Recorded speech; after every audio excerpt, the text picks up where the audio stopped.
அனைவருக்கும் வணக்கம். இந்த வீடியோவில் 6th தமிழ் புக்லேருந்து இயல் 2 ஃபஸ்ட் டைமில் இயல் 2 பார்ப்போம். போன வீடியோவில் வந்து இயல் 1 பார்த்தோம். ஃபுல்லாக வீடியோ பார்த்தோம். இந்த வீடியோ வந்து டிஸ்கிரிப்ஷனில் போட்டிருக்கேன், இப்போ போய் பாருங்கள். இந்த வீடியோ பிடிச்சா லைக் பண்ணுங்கள், ஃபுல்லாக பாருங்கள், யூஸ்ஃபுல்லாக இருக்கும். நீங்கள் படிக்கிறதுக்கும் ஈஸியாக இருக்குது. இயல் 1 அப்போ ஃபுல்லாக முடிஞ்சு, இந்த ஒரு வீடியோ பார்த்தாலே இயல் 1 முடிஞ்சு. ஸோ அப்போ இந்த வீடியோ பார்த்தாலே இயல் 2 முடிஞ்சு அப்படின்னு சொல்லி படிச்சு ஈஸியாக இருக்கும். ஃபஸ்ட் டைம் நான் சேனல் பார்க்குறேன், சப்ஸ்கிரைப் பண்ணிட்டு பாருங்கள். ஸோ வாங்க பார்ப்போம். இயல் 2 ஃபஸ்ட்டு சிலப்பதிகாரம். இப்போ நான் போன வீடியோவில் சொல்லியிருந்தேன், இப்போ ஒரு டாபிக் எடுக்கிறீங்கன்னா அதோட ஆத்தர்ஸ் நேமு, அதுக்கப்புறம் ஹெட்டிங்ஸ் எல்லாமே பார்த்துட்டு அதுக்கப்புறம் படிங்க, உங்களுக்கு ஈஸியாக இருக்குன்னு சொல்லி. ஸோ இதே மாதிரி ஃபஸ்ட்டு வந்து ஹெட்டிங் பார்த்தா சிலப்பதிகாரம் சொல்லி. சிலப்பதிகாரம் யாருன்னா இளங்கோவடிகள் சொல்லி தெரியும். 50 காப்பியம் ஒன்று சிலப்பதிகாரம். ஸோ அதை எழுதுனது யாருன்னா இளங்கோவடிகள். மணிமேகலை சீத்தலை சத்தனார் வந்துடும். அது வந்து 10th புக்கில் கொடுத்துருக்காங்க. ஸோ அந்த 10th புக் வரும்போது பார்ப்போம். இப்போ இதை பார்ப்போம். திங்களை போற்றுதும் கொங்கு அலர்த்தல் சென்னி குளிர் வெண்குடை போன்று அங்கன் உலகு அளித்தலான். ஞாயிறு போற்றுதும் காவேரி நாடன் திகிரி போல் பொற்கோட்டு மேருவளம் திரிதலான். மாமலை போற்றுதும் நாமநீர் வேலி உலகிற்கு அவனல்லி போல் மேல் நின்று தான் சுரத்தலாம். அந்த பாடல்கள் இம்பார்ட்டன்ட், சும்மா நீங்கள் ஞாபகம் வச்சுக்கோங்க. இதுனா இது வரும். சரி, இதுக்கு ஒரு ஷார்ட்கட் போற்றுதும் சொல்லி வருது. இதில் போட்டுறதும் திங்கள் போட்டுறதும், அப்புறம் ஞாயிறு போட்டுறதும் வருது. திரும்பவும் மாமலை போட்டுறதும் சொல்லி வருது. ஸோ அதான் ஹிட்டு. ஸோ ஞாபகம் வச்சுக்கோங்க. சிலப்பதிகாரம் இளங்கோவடிகள். திங்களை போட்டுறதும் ஞாயிறு போட்டுறதும் மாமலை போட்டுறதும் சொல்லி ஸ்டார்ட் ஆகுதுன்னு சொல்லி. நெக்ஸ்ட்டு வந்து அதுக்கப்புறம் சொல்லும் பொருளும் இம்பார்ட்டன்ட். சொல்லும் பொருளும் கண்டிப்பாக ஒரு கொஸ்டின்ஸ் கேட்பாங்க டிஎன்பிசி பொறுத்த வரைக்கும். சொல்லும் பொருளும் திங்கள்லாம் நிலவுன்றாங்க. கொங்குனா மரகந்தம்னா கொங்கு. அலர்னா மலர்தல்ன்றாங்க. திகிரினா ஆணை சக்கரம். பொற்கோட்னா பொன்மயமான சிகரத்தில். மேருனா இமயமலை. நாமநீர்னா அச்சம் தரும் கடல்றாங்க. அல்லினா கருணை. பாடலின் பொருள் சும்மா உங்களுக்கு பாடல் பொருள்னா சும்மா ரீட் பண்ணி பாருங்க. பாடலின் பொருள் ஸோ அதை ரீட் பண்ணி பார்த்தாலே போதுதான். தேன் நிறைந்த அத்திமலர் மாலை அணிந்தவன் சோழ மன்னன். இது சோழன் பற்றி தான் ஃபுல்லாக சொல்லியிருப்பாங்க. சோழ மன்னன் அவனுடைய வெண்கொற்ற குடை குளிர்ச்சி பொருந்தியது. அதை போலவே வெண்ணிலவும் தன் ஒளியால் உலகுக்கு இன்பம் அளிக்கிறது. அதனால் வெண்ணிலாவை போற்றுவோம். காவேரி ஆறு பாய்ந்து வளம் செய்யும் நாட்டை ஆட்சி செய்பவன் சோழ மன்னன். ஃபுல்லாக சோழன் பற்றி சொல்லியிருப்பாங்க. அதில் அவனது ஆணைச்சக்கரம் போல கதிரவன் பொன் போன்ற சிகரங்களுடைய இமயமலை வலதுபுறமாக சுற்றி வருகிறது. அதனால் கதிரவனை போற்றுவோம். எல்லாம் சொல்லுறது பாடலில் சொல்லியிருக்காங்க. கதிரவனை போட்டதும் ஞாயிறு போட்டதும் அதான் சொல்கிறாங்க மீனிங்ஸு.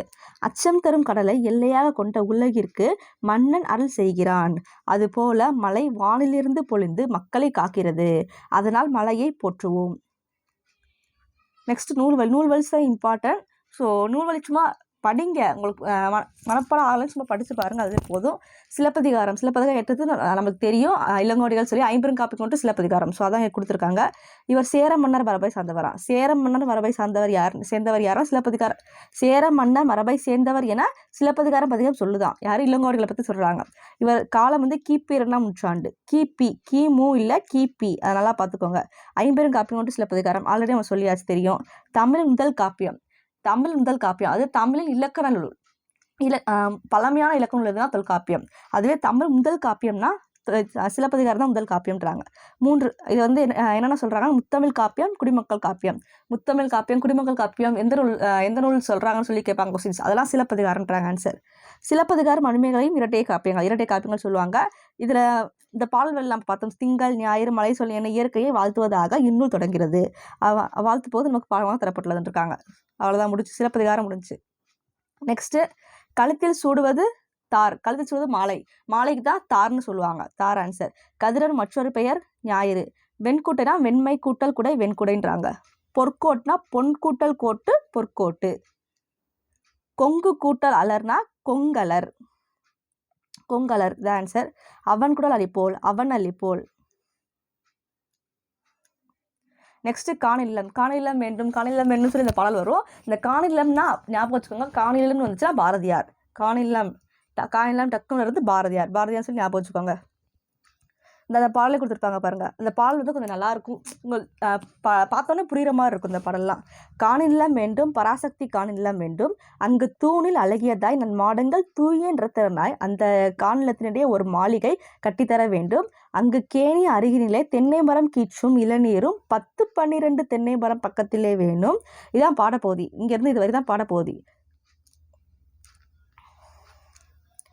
நல்ல முத்துச்சுடர் போல நிலா ஒளி முன்பு வர வேண்டும். அங்கு கத்தும் குயிலோசை சற்றே வந்து காதில் பாட வேணும் என்ற சித்தம் மகிழ்ந்திடவே நன்றா இளம் தென்றல் வர வேணும். இங்கேருந்து இது வரைக்கும் தான் பாடல் வரி. சும்மா அதை ரீட் பண்ணிங்க, அதுவே போது. காணில்லாம் வேண்டும் யாருன்னா பாரதியார். நெக்ஸ்ட் சொல்லும் பொருளும். காணினா நில அளவை குறிக்கும் சொல் தான் காணின்றாங்க. மாடங்கள்னா மாளிகையின் அடுக்குகள். சித்தம்னா உள்ளம். பாடலின் பொருள் வந்து காணி அளவு நிலம் வேண்டும், அங்கு காணி அளவு நிலம் வேண்டும், அங்கு ஒரு மாளிகை கட்டித்தர வேண்டும், அழகான தூண்களையும் தூய நிறமுடைய மாடங்களையும் அது கொண்டிருக்க வேண்டும், நல்ல நீரை உடைய கிணறும் அங்கே இருக்க வேண்டும், இளநீரும் கீற்றும் தரும் தென்னை மரங்கள் வேண்டும். இது எல்லாமே கிராமத்தில் எல்லாமே இருக்கும். நம்ம சொல்கிறது எல்லாமே கிராமத்தில் தான் சொல்கிறாங்க. அங்கே முத்து போன்று நிலாவொளி வீச வேண்டும், காதுக்கு இனிய குயிலின் குரலோசை கேட்க வேண்டும், உள்ளம் மகிழுமாறு இளம் தென்றல் தவள வேண்டும் சொல்கிறாங்க. அந்த பாட்டில் சொல்கிறாங்க ஃபுல்லாகவே. அப்புறம் நூல்வெளி. நம்ம ஆல்ரெடி முதல் வீடியோவில் பார்த்தோம். பாரதிதாசன் இயற்பெயர் தான் சுப்புரத்தினம். பாரதியார் இயற்பெயர் சுப்பிரமணியன் தான் சொல்லியிருக்காங்க.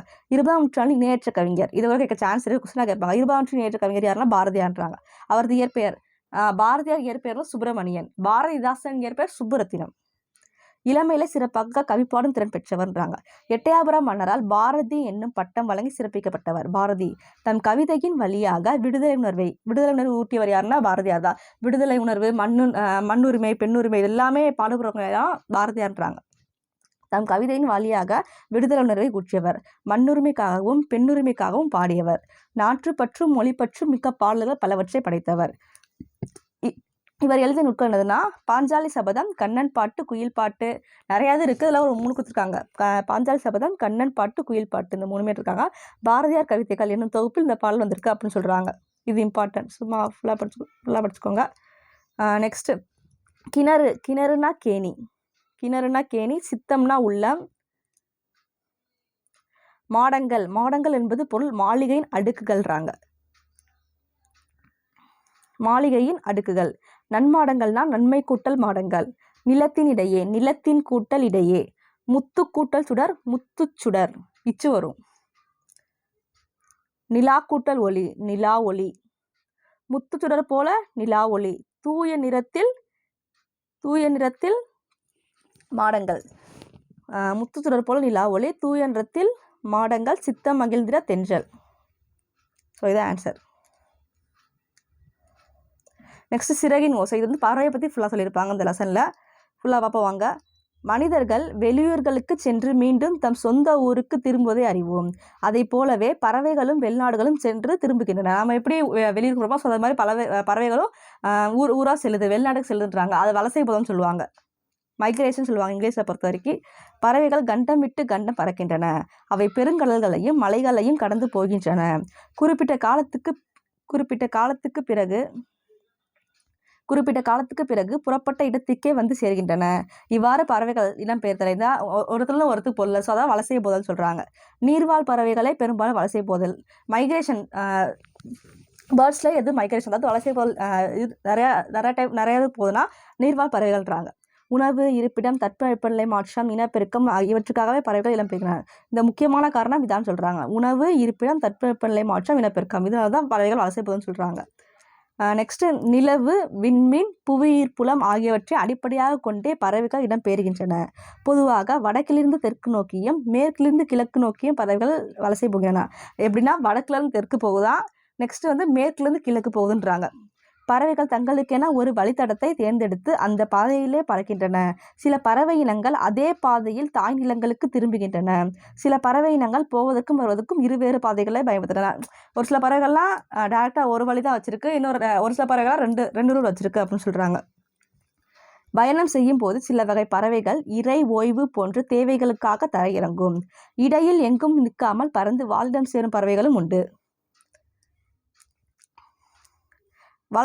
வலசையின் போது பறவையின் உடலில் ஏற்படும் மாற்றம், என்னென்ன மாற்றம் ஏற்படும் சொல்லி. இப்போ நம்ம ஒரு ஊருக்கு இப்போ நம்மளே வச்சுக்கோங்களேன். இப்போ நம்ம ஊர்லேருந்து வேறு ஊருக்கு போகும்போதாச்சும் ஒரு டிஃப்ரென்ஸ் இருக்கும். ஸோ அந்த மாதிரி தான் பறவைகளும் வலசை போகும்போது ஏதாச்சும் ஒரு டிஃப்ரென்ஸ் இருக்குது அப்படின்றாங்க. என்னென்ன மாற்றம்னு சொல்லி பார்க்கலாம். தரையில் சிறகு வளர்தல், இறகுகளின் நிறம் மாறுதல்றாங்க. உடலில் கற்றையாக முடி வளர்தல். ஒரு வகை பறவை வேறு வகை பறவையாக உருமாறி தோன்றும் அளவிற்கு கூட சில நேரங்களில் மாற்றம் ஏற்படும். இப்போ ஒரு பேர்ட்ஸ் வேற பேர்ட்ஸை கூட மாறுறதுக்கு சான்ஸ் இருக்குது அப்படின்னு சொல்கிறாங்க வலசை போதலினால. தமிழகத்திற்கு வெளிநாட்டு பறவைகள் வலசை வருவது பற்றி இலக்கியங்களிலும் செய்திகள் உள்ளன. ஏறத்தாழ 1500 ஆண்டுகளுக்கு முன்பு வாழ்ந்த சத்திமுத்தி புலவர், இம்பார்ட்டன்ட், சத்திமுத்தி புலவர் நாராய் நாராய் செங்கால் நாராய் என்னும் பாடலை எழுதியுள்ளார். அப்பாடலில் உள்ள தென் திசை குமரி ஆடி வடதிசைக்கு ஏகுவீராயின் என்னும் அடிகள் பறவைகள் வலசை வந்த செய்தியை குறிப்பிடுகின்றன. ஒரு 1500 ஆண்டுகளுக்கு முன்பு அந்த சத்தியமுத்தி புலவர் வந்து பாடியிருக்காங்க. என்னதுன்னா, நாராய் நாராய் செங்கல் நாராய் அந்த பாடலில் வந்து அந்த பாடல் எழுதியிருக்காங்களா. அந்த பாடலில் ஒரு வரி தான் இந்த இதுன்றாங்க. தென் திசை குமரி ஆடி வடதிசைக்கு ஏகுவீர் ஆயின் அப்படின்னு சொல்கிறாங்க. இது சொன்னது யாருன்னா சத்தியமுத்தி புலவர்ன்றாங்க. ஐரோப்பாவில் இருந்து தமிழகத்துக்கு செங்கால் நாரைகள் தான் நிறைய வலசை அந்த செங்கால் நாரைகள் வருவது தற்போதைய ஆய்விலும் உறுதிப்படுத்தப்பட்டு உள்ளது. வெளிநாட்டு பறவைகளுக்கும் புகலிடமாக திகழ்கிறது தமிழ்நாடு திகழ்கிறதுன்றாங்க. தற்போது வெகுவாக அழிந்து வரும் பறவையினம் எதுன்னு கேட்டாங்கன்னா சிட்டுக்குருவிகள் தான். இப்போலாம் சிட்டுக்குருவிகள் எங்கேயுமே முதல்ல நல்லா சவுண்டு கேட்டுகிட்டே இப்போலாம் சவுண்டு கேட்கவே மாட்டேங்குது. ஸோ அவ்வளோ இல்லைன்றாங்க. அதான் அழிந்து வரும் பறவைன்றாங்க. உருவத்தில் சிறிய இந்த பழுப்புன்ற பறவையை பார்த்த உடனே ஆண் பெண் வேறுபாட்டை உணர முடியும். அது எப்படின்னா, ஆண் குருவியின் தொண்டை பகுதி வந்து கருப்பு நிறத்தில், அதாவது பாய்ஸ் வந்து கருப்பு நிறமாக இருக்குமா தொண்டை பகுதி. அதுவே அந்த உடல் பகுதி வந்து அடற்பழுப்பு நிறமாக இருக்குன்றாங்க. அதுவே பெண் குருவிக்கு வந்து எப்படின்னா உடல் ஃபுல்லாகவே மங்கிய பழுப்பு நிறமாக இருக்குன்றாங்க. ஸோ இதான் டிஃபரன்ஸுன்றாங்க அந்த சிட்டுக்குருவிகளுக்கு. சிட்டுக்குருவி கூடு கட்டி வாழும் பறவை இனத்தை சார்ந்தது. கொஸ்டின் கேட்பாங்க டிஎன்பிசியில், கூடு கட்டி வாழும் பறவை எது அப்படின்னு சொல்லி கேட்டால் சிட்டுக்குருவி தான். கூடு கட்டும் காலங்களில் சத்தமிட்டு கொண்டே இருக்கும். கூடு கட்டிய பின் 3 முதல் 6 முட்டைகள், இது 3லேருந்து 6 முட்டை வரைக்கும் இடுமா. 3லேருந்து 6 முட்டை வரைக்கும் இடுன்றாங்க. 14 நாள் அடை காக்குன்றாங்க. 15ஆம் நாள் தான் குஞ்சுகள் வெளியேறும்ன்றாங்க.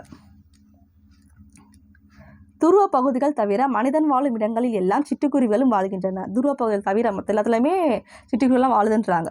இந்தியா முழுவதும் சிட்டுக்குருவிகளை காணலாம். இமயமலை தொடரில் 4000 மீட்டர் உயரத்தில் கூட இவை வாழ்கின்றன. 4000 மீட்டர் வரைக்கும் பறக்குன்றாங்க. தானியங்கள், புழுப்பூச்சிகள், மலர் அரும்புகள், இளந்தளிர்கள், தேன் போன்றவை சிட்டுக்குருவிகளின் உணவாகும். சிட்டுக்குருவியின் குஞ்சுகள் பெரும்பாலும் புழு பூச்சிகளை உட்கொள்ளும். அதனால் தாய்க்குருவி புழு பூச்சிகளை பிடித்து தம் குஞ்சுகளுக்கு ஊட்டி விடுன்றாங்க. சிட்டுக்குருவியின் வாழ்நாள், அதோட வாழ்நாள் எதுனா அதோட லைஃப் டைம் வந்து 10லேருந்து 13 ஆண்டுகள்ன்றாங்க. 10லேருந்து 13 ஆண்டுகள் சிட்டுக்குருவியோட லைஃப் டைம் ஃபுல்லாக. சிட்டுக்குருவி உருவத்தில் சிறியது, ஆனாலும் வேகமாக பறக்குமா. அதனால் தான் விரைவாக செல்பவனை சிட்டாய் பறந்து விட்டான். அந்த பழமொழி சொல்வாங்க, சிட்டாய் பறந்து விட்டா அப்படின்னு சொல்கிறாங்க. இதுதான் காரணம்ன்றாங்க. சிட்டுக்குருவிகள் அழிவுக்கு காரணங்கள் என்னன்னா, மனிதர்கள் விவசாயத்துக்கு பூச்சிக்கொல்லிகளை பயன்படுத்துவதால் சிட்டுக்குருவிகள் குருவி குஞ்சுகளுக்கு உணவான புழுப்பூச்சிகள் கிடைப்பதில்லைன்றாங்க. நவீன கட்டடங்கள் குருவிகள் கூடு கட்ட ஏற்றவையாக இல்லை. தற்காலத்தில் தாவர வேலிகளுக்கு மாற்றாக செயற்கை வேலிகள் அமைக்கப்படுகின்றன. எனவே சிட்டுக்குருவிகள் வாழ உகந்த வேலி தாவரங்கள் குறைந்துவிட்டனன்றாங்க. சிட்டுக்குருவிகள் ஓய்வெடுக்கும் புதர் செடிகளும் இல்லைன்றாங்க. உணவுக்கும் இருப்பிடத்திற்கும் சிட்டுக்குருவிகளுடன் மற்ற பறவைகள் போட்டியிடுகின்றன. ஸோ அழிவதற்கு காரணம் சிட்டுக்குருவி அழிவதற்கு காரணம்.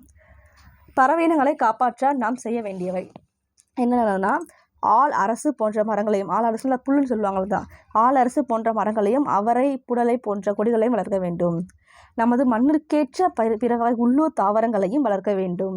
தோட்டங்களிலும் வயல்வெளிகளிலும் செயற்கை உரங்கள், பூச்சிக்கொல்லி மருந்துகள் ஆகியவற்றை தெளிப்பதை தவிர்க்க வேண்டும். இதெல்லாம் பறவையினம் அழிவதற்கு காரணம். ஸோ இதெல்லாம் நம்ம கடைபிடிச்சு காப்பாற்ற இதெல்லாம் பார்த்துக்கணும் அப்படின்னு சொல்கிறாங்க.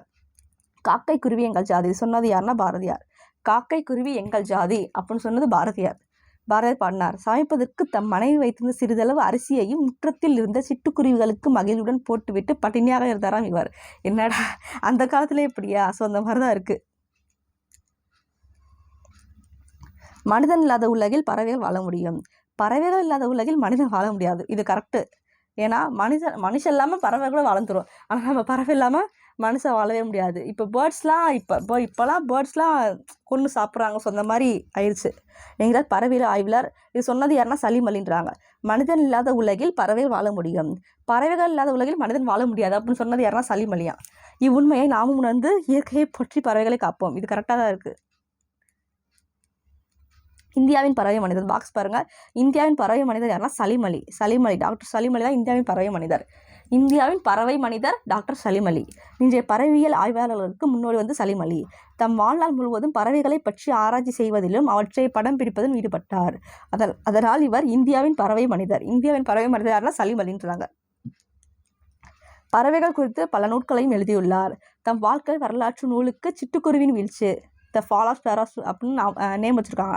என்னதுன்னா அந்த நூலுக்கு வந்து என்ன நேம்னா சிட்டுக்குருவியின் வீழ்ச்சி, த ஃபால் ஆஃப் ஸ்பேரோ அப்படின்னு சொல்லி நேம் வச்சுருக்காங்க. யாரும் டாக்டர் சலீம் அலி. இவர் வந்து இந்தியாவின் பறவை மனிதர்ன்றாங்க.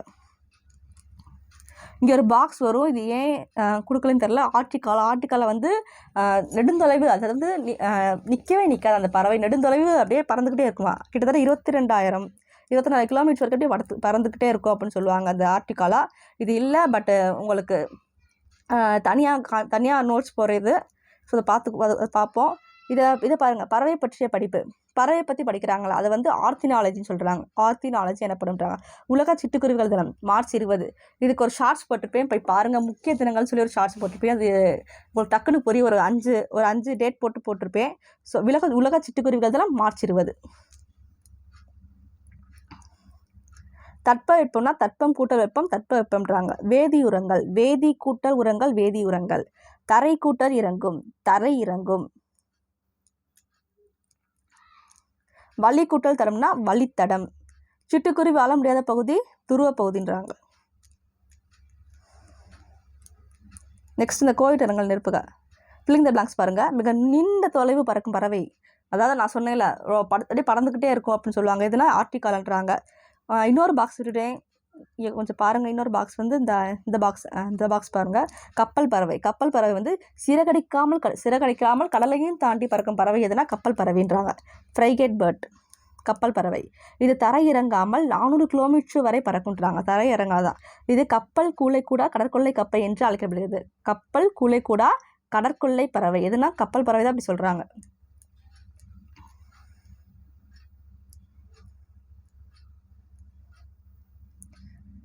ஃபர்ஸ்ட் கொஸ்டின் சொல்லிட்டேன். பறவைகள் வலசை போதை பற்றிய பாடிய தமிழ் புலவர் ஏன்னா சத்தியமுத்தி புலவர். நம்ம பார்த்தோம்ல சத்தியமுத்தி புலவர். நாராய் செங்கல் நாராய் அப்படின்னு சொல்லி பாடியிருப்பாங்க. அந்த பாடலாம் கொடுத்துருக்காங்க. பறவைகள் இடம்பெயர்தலை வலசை போதல்னு சொல்லுவாங்க. வலசை போதல்னு. இந்தியாவின் பறவை மத சலீம் அலி, டாக்டர் சலீம் அலி பார்த்தோம்ல தான். பறவைகள் வலசை போக காரணம் ஒன்று தட்பவெப்பநிலை மாற்றம். நிறையா சொல்லலாம், நம்ம ஆல்ரெடி பார்த்தோம். அதெல்லாம் தட்பவெப்பநிலை மாற்றம், அதுக்கப்புறம் நிறையா போட்டிருந்தாங்க அதில். நெக்ஸ்ட்டு கிழவனும் கல்லும். இது கிழவனும் கல்லும் சும்மா படிக்கணும்னு அவசியம் இல்லை, சும்மா இதை மட்டும் பாருங்கள், அதுவே போதும். இது மட்டும் ரீட் பண்ணாலே போதும்.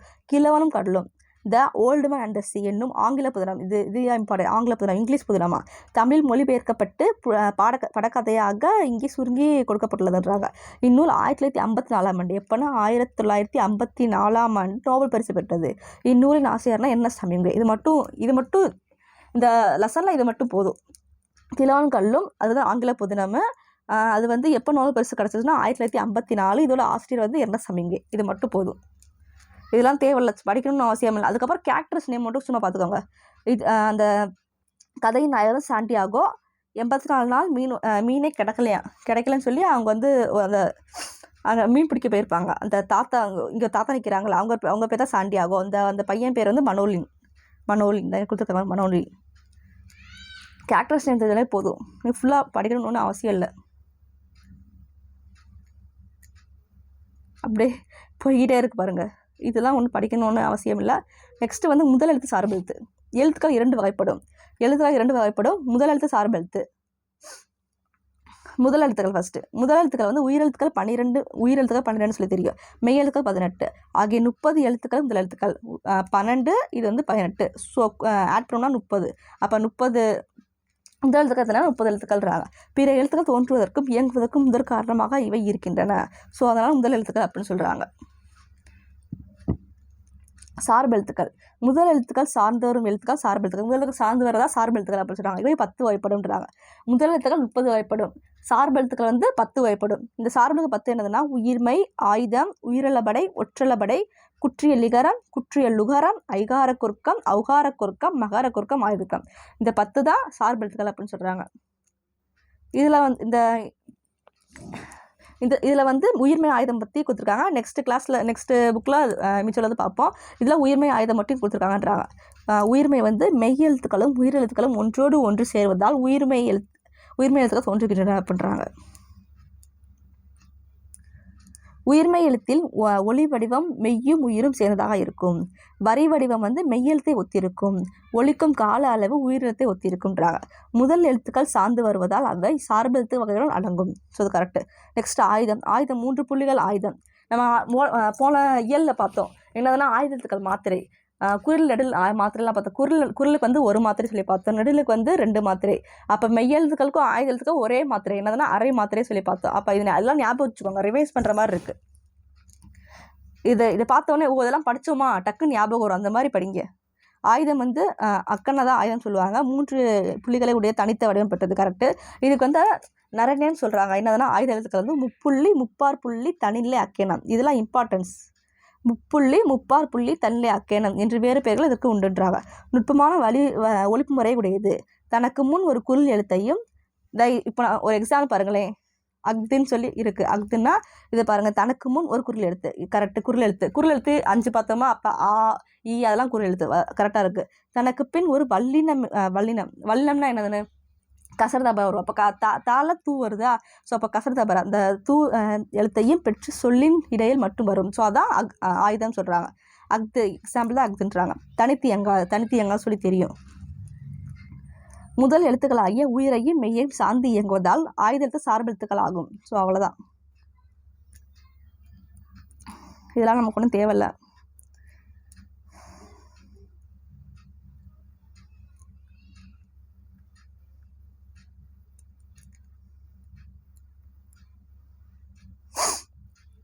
இதெல்லாம் சும்மா பாருங்க, அதுவே போதும். நெக்ஸ்ட் வந்து கலைச்சொல் இம்பார்ட்டன்ஸு. கலைச்சொல்ஸ் வந்து ஆல்ரெடி குரூப் 4 நான் போன வீடியோவில் பார்த்தேன். குரூப் 4 வந்து 12 கொஸ்டின்ஸ் கேட்டுருந்தாங்க. ஸோ இந்த தடவை வந்து கலைச்சொற்கள் சிலபஸ் மாறி இருக்கல குரூப் 2ல், அதில் 10 கொஸ்டின்ஸ் கேட்பேன்னு சொல்லி போட்டிருக்காங்க. ஸோ கலைச்சொற்கள் எல்லாம் படிச்சுக்குவாங்க. கலைச்சொற்கள் ஈஸியாக ஆகலாம் சொல்லப்போனால். கலைச்சொல் வாங்க. கண்டம்னா கான்டினென்ட்ன்றாங்க. வலசை மைக்ரேஷன், நான் ஆல்ரெடி சொன்னேன். வலசை போதெல்லாம் மைக்ரேஷன் அதான் சொல்கிறாங்க. தட்பவெப்பநிலைனா கிளைமேட், புகலிடனா சாங்சுவரி, வானிலைனா வெதர்ன்றாங்க. புவியீர் புலம்னா கிராவிடேஷனல் ஃபீல்டு. நெக்ஸ்ட் வந்து திருக்குறள் இதில் இருக்குது.